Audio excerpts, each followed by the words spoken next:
প্রিয় ভাই, আপনি জানেন কি, লোভ এমন এক খারাপ জিনিস কিংবা এমন এক রোগ যা মানুষকে কখনোই তৃপ্ত হতে দেয় না।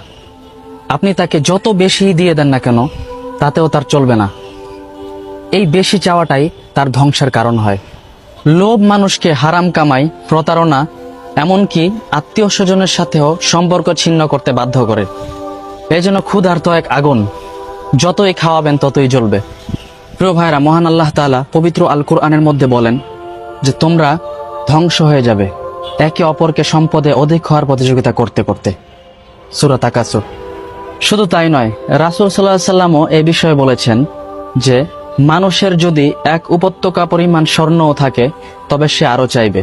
সহিহ বুখারী। সুতরাং প্রিয় ভাইরা, আসুন আমরা অতিরিক্ত পরিমাণ লোভকে বর্জন করে যতটুকু পেলে আমি সন্তুষ্ট থাকব কিংবা আমার আশপাশের মানুষগুলো সন্তুষ্ট থাকবে ততটুকু নিয়েই আমি সন্তুষ্ট থাকি, এর বেশি না চাই কিংবা বেশি লোভ না করি।